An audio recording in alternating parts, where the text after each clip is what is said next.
जय जय श्री राधे, जय जय श्री राधे, जय जय श्री राधे। भक्ति भक्ति भगवंत गुरु चतुर्नाम बपु एक, इनके पद वंदन की नाशे विघ्न। नमो नमो जय श्री वृंदावनी रचि वर्षति घन घोरी, नमो नमो जय कुंज महलिनित, नमो नमो जामे चुकोरी, नमो नमो जय श्री, नमो नमो जय कुंज बिहारिणी, नमो नमो प्रीतम चिति चोरी, नमो नमो जय श्री हरिदासी, नमो नमो इन्हीं की जो। आज श्रीमद् भागवत के अष्टम स्कंद अध्याय 12 में मोहिनी रूप को देखकर महादेव जी का मोहित होना, इस कथा का वर्णन करेंगे। बोलो शंकर भगवान की जय। यहाँ सुखदेव जी परीक्षित जी को कह रहे हैं, जब भगवान शंकर ने यह सुना कि श्री हरि ने स्त्री का रूप धारण करके असुरों को मोहित कर लिया और देवताओं को अमृत पिला दिया, तब वे सती देवी के साथ बैल पर सवार समस्त भूतगणों को लेकर वहाँ गए जहाँ भगवान मधुसूदन निवास करते हैं। भगवान श्री हरि ने बड़े प्रेम से गौरी शंकर भगवान का स्वागत सत्कार किया। वे भी सुख से बैठकर भगवान का सम्मान करके मुस्कुराते हुए बोले। महादेव जी बोले, समस्त देवों के आराध्य देव, आप विश्वव्यापी जगदीश्वर एवं जगत स्वरूप हैं। समस्त चराचर पदार्थों के मूल कारण ईश्वर और आत्मा आप ही हैं। इस जगत के आदि अंत और मध्य आपसे ही होते हैं। प्रभु, आप सर्वात्मक एवं ज्ञान स्वरूप हैं, इसलिए वायु के समान आकाश में अदृश्य रहकर भी आप संपूर्ण चराचर जगत में सदा सर्वदा विद्यमान रहते हैं तथा इसकी चेष्टा, स्थिति, जन्म, नाश, प्राणियों के कर्म एवं संसार के बंधन मुख्य सभी को जानते हैं। प्रभु, आप जब गुणों को स्वीकार करके लीला करने के लिए बहुत से अवतार ग्रहण करते हैं, तब मैं उनका दर्शन करता ही हूँ। अब मैं आपके उस अवतार का भी दर्शन करना चाहता हूँ जो आपने स्त्री रूप में ग्रहण किया था, जिससे दैत्यों को मोहित करके आपने देवताओं को अमृत पिलाया। स्वामिन, उसी को देखने के लिए हम सब आए हैं। हमारे मन में उसके दर्शन का बड़ा कौतूहल है। सुखदेव जी कह रहे हैं, परीक्षित, जब भगवान शंकर ने विष्णु भगवान से यह प्रार्थना की, तब वे गंभीर भाव से हंसकर शंकर जी से बोले। विष्णु भगवान बोले, शंकर जी, उस समय अमृत का कलश दैत्यों के हाथ में चला गया था, अतः देवताओं का काम बनाने के लिए और दैत्यों का मन एक नए कौतूहल की ओर खींच लेने के लिए ही मैंने वह स्त्री रूप धारण किया था। आप उसे देव शिरोमणि, आप उसे देखना चाहते हैं, इसलिए मैं आपको वह रूप दिखाऊंगा, परंतु वह रूप तो कामी पुरुषों का ही आदरणीय है, क्योंकि वह काम भाव को उत्तेजित करने वाला है। इस तरह कहते कहते विष्णु भगवान वहीं अंतर्ध्यान हो गए और भगवान शंकर सती देवी के साथ चारों ओर दृष्टि दौड़ाते हुए वहीं बैठे रहे। इतने में ही उन्होंने देखा कि सामने एक बड़ा सुंदर उपवन है। उसमें भांति भांति के वृक्ष लग रहे हैं जो रंग बिरंगे फूल और लाल लाल कोपलों से भरे पूरे हैं। उन्होंने यह भी देखा उस उपवन में एक सुंदरी स्त्री गेंद उछाल उछाल कर खेल रही है। वह बड़ी ही सुंदर साड़ी पहने हुए है और उसकी कमर में करधनी की लड़ियाँ लटक रही हैं। गेंद के उछालने और लपक कर पकड़ने से उसके स्तन और उन पर पड़े हुए हार हिल रहे हैं। ऐसा जान पड़ता था मानो इनके भार से उसकी पतली कमर पग पग पर टूटते टूटते बच जाती है।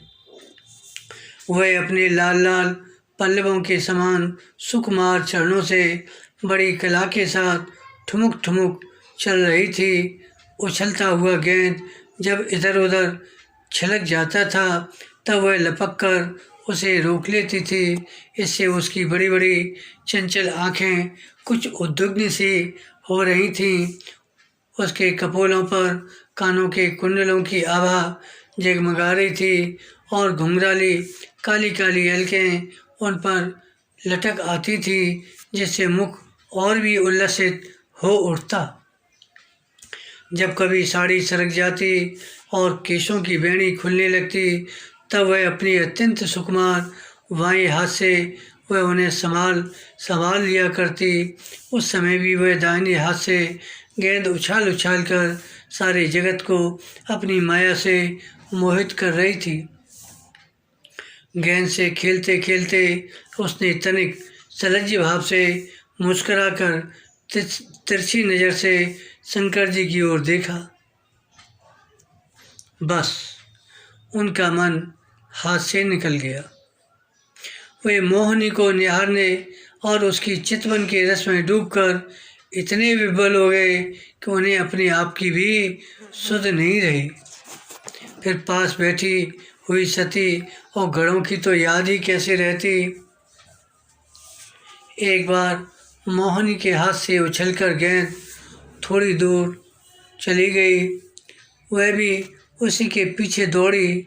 उसी समय शंकर जी के देखते देखते वायु ने उसकी झीनी सी साड़ी करधनी के साथ उड़ा ली। मोहिनी का एक एक अंग बड़ा ही रुचिकर और मनोरम था। जहाँ आंखें लगी ही रहती। यही नहीं मन भी वहीं रमण करने लगता। उसको इस दशा में देखकर भगवान शंकर उसकी ओर अत्यंत आकृष्ट हो गए। उन्हें मोहिनी भी अपने प्रति आसक्त जान पड़ती थी। उसने शंकर जी का विवेक छीन लिया। वे उसके हाव भावों से कामातुर हो गए और भवानी के सामने ही लज्जा छोड़कर उसकी ओर चल पड़े। मोहिनी वस्त्रहीन तो पहले ही हो चुकी थी। शंकर जी को अपनी ओर आते देख बहुत लज्जित हो गई। वह एक वृक्ष से दूसरे वृक्ष की आड़ में जाकर छिप जाती और हंसने लगती, परंतु कहीं ठहरती न थी। भगवान शंकर की इंद्रियां अपनी बस में नहीं रहीं। वे कामवश हो गए। अतः हथनी के पीछे हाथी की तरह उसके पीछे पीछे दौड़ने लगे।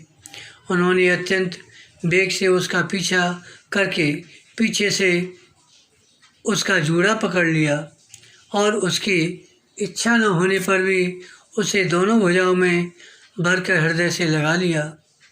जैसे हाथी हथनी का आलिंगन करता है वैसे ही भगवान शंकर ने उसका आलिंगन किया। वह इधर उधर खिसक कर छुड़ाने की चेष्टा करने लगी। इसी छीना झपटी में उसके सिर के बाल बिखर गए। वास्तव में वह सुंदरी भगवान की रची हुई माया ही थी। इससे उसने किसी प्रकार शंकर जी के भुजपास से अपने को छुड़ा लिया और बड़े वेग से भागी। भगवान शंकर भी उस मोहिनी वेशधारी अद्भुत कर्मा भगवान विष्णु के पीछे पीछे दौड़ने लगे। उस समय ऐसा जान पड़ता था मानो उनके शत्रु कामदेव ने इस समय उन पर विजय प्राप्त कर ली हो। कामुक हथिनी के पीछे दौड़ने वाले मदोन्मत्त हाथी के समान वे मोहिनी के पीछे पीछे दौड़ रहे थे। यद्यपि भगवान शंकर का वीर अमोघ है, फिर भी मोहिनी की माया से वह स्खलित हो गया। भगवान शंकर का वीर पृथ्वी पर जहाँ जहाँ गिरा वहाँ वहाँ सोने चांदी की खानें बन गईं। परीक्षित, नदी, सरोवर, पर्वत, वन और उपवन में एवं जहाँ जहाँ ऋषि मुनि निवास करते थे वहाँ वहाँ मोहिनी के पीछे पीछे भगवान शंकर गए थे। परीक्षित, वीरपात हो जाने के बाद उन्हें अपनी स्मृति हुई। उन्होंने देखा, अरे भगवान की माया ने तो मुझे खूब छकाया। वे तुरंत उस दुखद प्रसंग से अलग हो गए। इसके बाद आत्मस्वरूप सर्वात्मा भगवान की यह महिमा जानकर उन्हें कोई आश्चर्य नहीं हुआ। वे जानते थे भला भगवान की शक्तियों का पार कौन पा सकता है। भगवान ने देखा कि भगवान शंकर को इससे विषाद या लज्जा नहीं हुई है, तब वे पुरुष शरीर धारण करके फिर प्रकट हो गए और बड़ी प्रसन्नता से उनसे कहने लगे। भगवान बोले, देव शिरोमणे, मेरी स्त्री रूपिणी माया से विमोहित होकर भी आप स्वयं ही अपनी निष्ठा में स्थित हो गए। यह बड़े ही आनंद की बात है। मेरी माया अपार है, वह ऐसे ऐसे हाव भाव रचती है कि अजितेंद्रिय पुरुष तो किसी प्रकार उसे छुटकारा पा ही नहीं सकते। भला आपके अतिरिक्त ऐसा कौन पुरुष है जो एक बार मेरी माया के फंदे में फंसकर फिर स्वयं ही उससे निकल सके। यद्यपि मेरी यह गुणमयी माया बड़ों बड़ों को मोहित कर देती है, फिर भी अब यह आपको कभी मोहित नहीं करेगी, क्योंकि सृष्टि आदि के लिए समय पर उसे क्षोभित करने वाला काल मैं ही हूँ। इसलिए मेरी इच्छा के विपरीत वह रजोगुण आदि की सृष्टि नहीं कर सकती। सुखदेव जी परीक्षित जी से कह रहे हैं, इस प्रकार भगवान विष्णु ने भगवान शंकर का सत्कार किया। तब उनसे विदा लेकर एवं परिक्रमा करके वे अपने गणों के साथ कैलाश को चले गए। भगवान शंकर ने बड़े बड़े ऋषियों की सभा में अपनी अर्धांगिनी सती देवी से अपने विष्णु रूप की अंशभूता मायामयी मोहिनी का इस प्रकार बड़े प्रेम से वर्णन किया। देवी, तुमने परम पुरुष परमेश्वर भगवान विष्णु की माया देखी?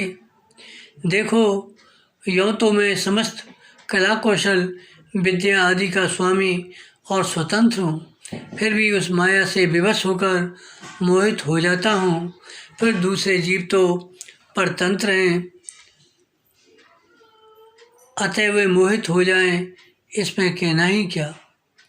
जब मैं 1000 वर्ष की समाधि से उठा था, तब तुमने मेरे पास आकर पूछा था कि तुम किसकी उपासना करते हो। ये वही साक्षात सनातन पुरुष हैं। न तो काल ही इन्हें अपनी सीमा में बांध सकता है और न वेद ही इनका वर्णन कर सकता है। इनका वास्तविक स्वरूप अनंत और अनिर्वचनीय है। सुखदेव जी कह रहे हैं, प्रिय परीक्षित, मैंने विष्णु भगवान की ये ऐश्वर्यपूर्ण लीला तुमको सुनाई, जिसमें समुद्र मंथन के समय अपनी पीठ पर मंदराचल धारण करने वाले भगवान का वर्णन है। जो पुरुष बार बार इसका कीर्तन और श्रवण करता है, उसका उद्योग कभी और कहीं निष्फल नहीं होता, क्योंकि पवित्र कीर्ति भगवान के गुण और लीलाओं का गान संसार के समस्त क्लेश और परिश्रम को मिटा देने वाला है। दुष्ट पुरुषों को भगवान के चरण कमलों की प्राप्ति कभी नहीं हो सकती। वे तो भक्तिभाव से युक्त पुरुष को ही प्राप्त होते हैं। इसी से उन्होंने स्त्री का माया में रूप धारण करके दैत्यों को मोहित किया और अपने चरण कमलों के शरणागत देवताओं को समुद्र मंथन से निकले हुए अमृत का पान कराया।